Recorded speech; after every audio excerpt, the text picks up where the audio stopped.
2-3 σου γαμάω την μένω μέσω τράκεν οχήνω στην παραλία. Έχω 2 αρχίδια κι άλλο 1-3. 100.000 λες και είναι αστυνομία. Δίνω γεγονότα λες και είμαι ποιητής.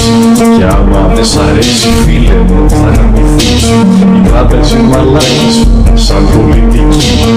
Μάμα από αλήθειες θα με πάνε φυλακή.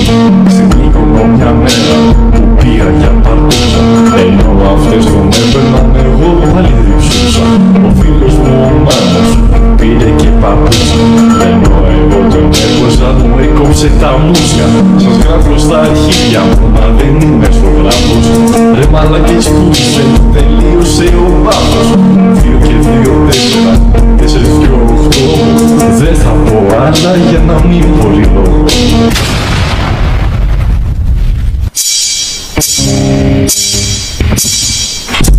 Ρε μαλάκα πότε αρχίζω. Περίμενα ρε.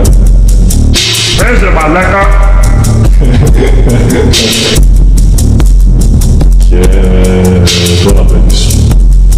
Η πούτα του Μιχάλη, βρωμάει θα μας χάλει. Η μουσική πουλάει, είναι και το μαύρο χάλι. Πισίνες κατουράω, παραλίες καίζω. Ο λέτρε τον τρανό, τώρα το γραμμή θα παίξω. Γαμάω την Αντάσα, είστε όλοι για τα μπάζα. Τον έχει σαν στη φάσα και μετά γίνε χλαπάτσα.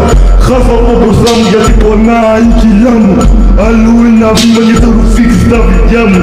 Όλα η πάντα λέει έλα τώρα κάμε τέχνη. Θα το βγάλω βλέπεις θα καλέσω πυροσβέστη έχει ζέστη. Άναψα λαμπάδα πες του Χριστός ανέχει. Η κότα έκανε το γόητο από την κότα. Δεν ξέρω πάντως τώρα μου σκίστηκε η καπότα. Τα χόρτα δεν μ' αρέσουν γιατί τρώγω τα πισκότα. Σηκώ έσπασε την πότα και μου άλλαξε τα χόρτα. Η τσούλια μου ουργέζει και ξορίχνει χαλάζει. Η πουτσα μου είμαστε δική, η κάτα μου είναι ναζί. Ο δες στον κόλλο του